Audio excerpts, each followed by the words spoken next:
De las salidas transitorias de estos detenidos con largas condenas, el gobierno efectivamente, como todo parece indicarlo, está ajustado a derecho, digamos, constitucional, jurídico, como lo querramos llamar, y es un tema político o usted, que es un especialista en temas constitucionales, cree que hay un vericueto por el cual está fallando. Se mezclan temas políticos y en el trasfondo siempre hay temas legales y constitucionales. Y yo el otro día escuchaba decir que esta es una medida, cuando surgió lo de Vázquez y la aparición o la presencia de Vázquez en el acto de Batallón, es una medida constitucional y es una medida legal. Lo primero que hay que preguntarse es si la Constitución habla en algún momento de reinsertar o de resocializar. Es un mandato implícito de la Constitución, digo implícito porque no está expresamente mencionado. Pero usted fíjese que el artículo 18, cuando hace referencia a las cárceles, tiene todo un concepto. Dice que las cárceles tienen que ser sanas y limpias para seguridad y no para castigo de los reos. Quiere decir que el constituyente, antes de que existiera el Código Penal, ya en 1853, ya preveía que cualquier castigo, o mejor dicho, que cualquier sanción a un delincuente no tenía que ser considerada como un castigo, sino como seguridad. ¿Y como seguridad para quién? Como seguridad para la sociedad. De manera que el concepto constitucional es: vamos a privar a alguien de su libertad cuando pierde pautas de convivencia, no para castigarlo, sino para asegurarle a la sociedad que ese señor no está más conviviendo allí por un tiempo. Entonces, aunque la Constitución no lo diga, indudablemente está pidiéndole a las autoridades que adopte las medidas necesarias para resocializarlo y para reinsertarlo. Porque ¿qué seguridad se le va a dar a la sociedad si un detenido es privado de su libertad, ingresa a una cárcel y 10 años más tarde, 5 años más tarde, 15 años más tarde, sale peor de lo que entró? De manera que hay un mandato implícito, justamente por eso de que es la seguridad el bien jurídico a proteger, y por lo tanto la reinserción es un mandato constitucional, que luego la Ley de Ejecución de Penas, la 24660, expresamente convalida. O sea, no cabe duda que reinsertar a los delincuentes, educarlos para reinsertarlos y resocializarlos, está bien, es legalmente válido y es constitucionalmente válido. El tema es cómo se debe hacer esa reinserción a la sociedad. Y acá, ahora, de acuerdo a lo que acaba de pasar, hay dos grandes posturas: hacerlo puertas adentro de la cárcel o hacerlo puertas afuera.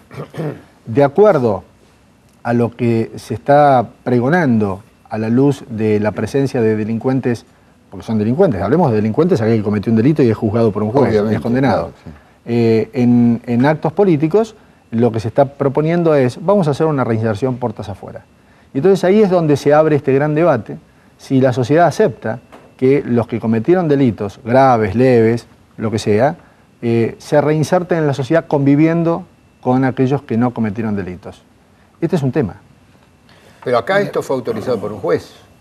Sí, sí, y se dice que está ajustado a derecho. Que está ajustado a derecho y al mismo tiempo, disculpe, es discutible. Y completo la idea, y al mismo tiempo el otro argumento oficial es que fueron un acto cultural, no partidario. No es que porque Batallón es una organización de tipo cultural. Digo el argumento oficial. Sí, sí, claro. La ley, bueno, el constitucionalista seguramente va a tener más elementos, pero nosotros hemos estudiado el tema en profundidad. Yo soy abogado, formado en una universidad pública, desde ya que estoy a favor de todos los procesos de reinserción, de darle nuevas oportunidades, de que la cárcel no haga peores personas, que es lo que lamentablemente pasa. Las personas salen de la cárcel peor de lo que entraron. Entonces, todos estamos a favor de esto. Ahora, la ley es clara. Nosotros tenemos una ley sabia, una ley progresista de los años 90, pero que pone el foco en la reinserción, que pone el foco en una nueva oportunidad para la persona, pero que establece tiempos. O sea, en el caso de Vázquez, tenemos que hablar al menos de la mitad de la condena cumplida. Y el mismo tribunal que lo condena hoy, a los 10 días le da la autorización. ¿Y por qué le da la autorización? ¿Se ajusta a derecho? No se ajusta a derecho, no lo pueden hacer. Esta es mi discusión, esto es lo que le fuimos a plantear ayer al juez. No lo puede hacer ni el jefe del servicio penitenciario, que como todo funcionario debe administrar respetando la ley, y tampoco el tribunal. Y además es el mismo tribunal que lo condenó. Entonces, que antes de la sentencia... ¿Corresponde juicio político al juez? Lo vamos a analizar. Lo ¿Sí? vamos a analizar. ¿No está seguro entonces? No me quiero adelantar a la opinión porque es una decisión que la quiero discutir en profundidad con mi partido, pero lo vamos a analizar al tribunal, porque ni siquiera es un juez. ¿Usted cree que el que está es en el falta tribunal oral número 2? Pero claro, si son ellos los que lo condenaron. Además, hay medidas que toma un tribunal que tienen que ser también respetuosas de la sociedad.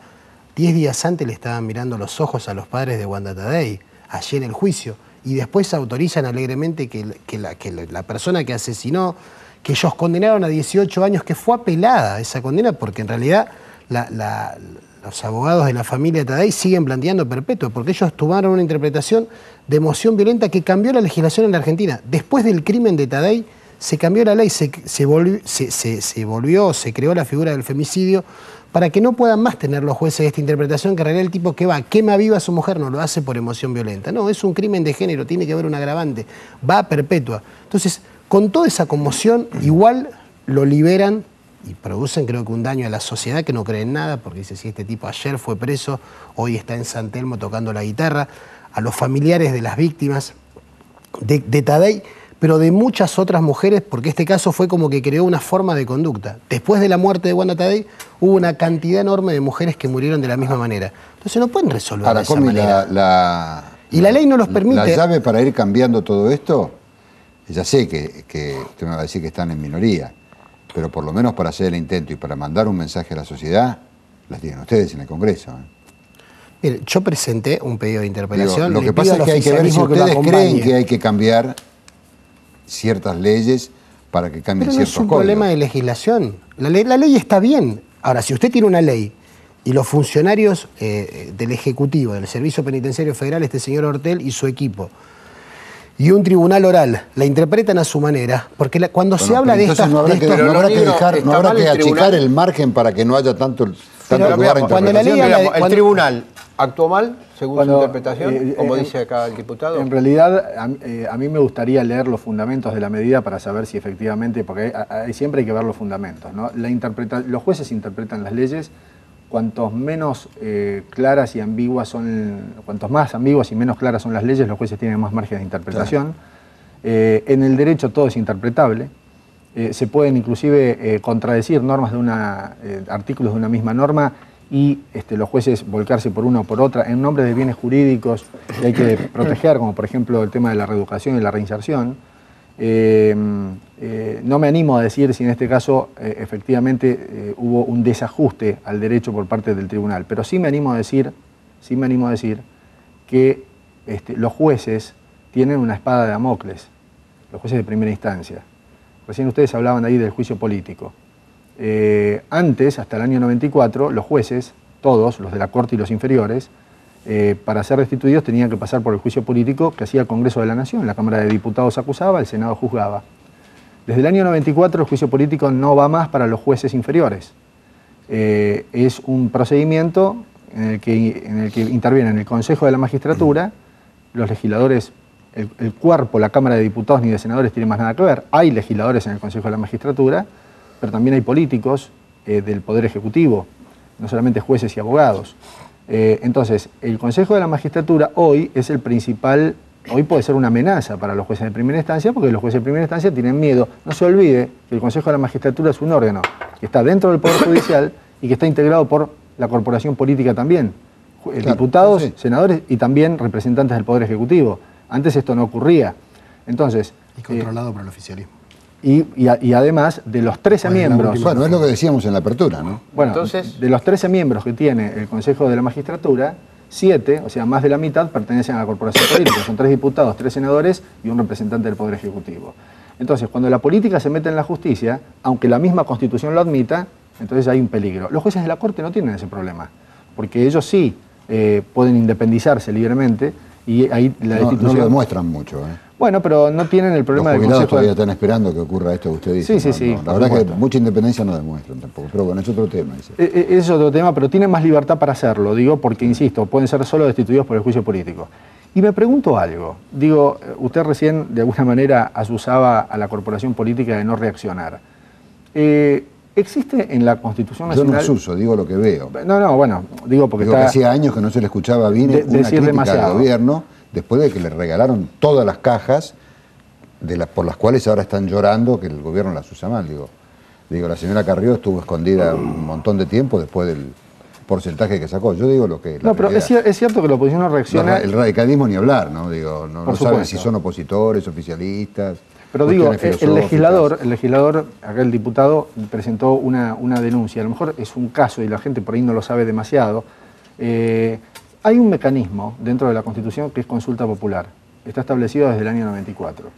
Una consulta popular tiene que ser convocada por el Congreso o por el presidente. Pero el Congreso, si es obligatoria la consulta, es el único que la puede convocar, a iniciativa de la Cámara de Diputados. Es decir, la ley de convocatoria de la consulta tiene que nacer de la Cámara de Diputados. ¿Se puede convocar una consulta popular para preguntarle a la gente si está de acuerdo? No en la reinserción, porque todo el mundo va a decir que sí. Acá la cuestión es, ¿estamos de acuerdo con que la reinserción social se haga puertas afuera? Y además, una vez que se hizo puertas afuera, ¿tiene que ser a través de la presencia en actos políticos o tiene que ser de otra manera, en ámbitos estrictamente académicos o sociales o como sea? Pero la gran pregunta es, ¿la gente estará de acuerdo con esto? ¿Y por qué no se puede hacer una consulta popular sobre esta cuestión? Y es muy complejo. Sí, me parece pero es muy complejo. De todas maneras, una consulta popular hay que decir sí o no. Hay elecciones y acá el hay año muchas que variantes. No es lo mismo un preso por un delito menor, y yo estoy a favor de que pueda salir y todo lo demás, y después viene la interpretación. ¿Este batallón es un agrupamiento cultural o político? En definitiva, creo que es secundario, porque la verdad que yo no creo que el uso político, que ahí haya un uso político que sirva, porque si bien tengo entendido que en el sistema federal los presos votan, digo, no sé si esto... Los presos sin condena. Los presos sin condena. Los presos... digo, no sé si esto presos tiene... sin condena son los que votan. No sé si esto tiene un uso político o es mandar un mensaje que por ahí el gobierno cree que la sociedad está esperando y que yo podría definir arbitrariamente una palabra que sería libertinaje. Pero la llave la tienen ustedes. No, bien, en relación al tema puntual, lo que le puedo asegurar es que no sé qué grado de importancia, grado de influencia puede tener la sociedad en la política que se haga al interior de las cárceles. Que no me parece mal que las personas tengan sus ideas, más allá que estén privadas de la libertad o cumpliendo una condena, porque la van a seguir teniendo. Lo que sí le digo que es seguro que a este régimen de salidas transitorias, sui generis, que no son salidas, que hablan que son traslados, pero en realidad los traslados no están en ningún lado. Traslado es cuando se lleva un detenido a una unidad quirúrgica porque no hay la tecnología para atenderlo al interior del penal.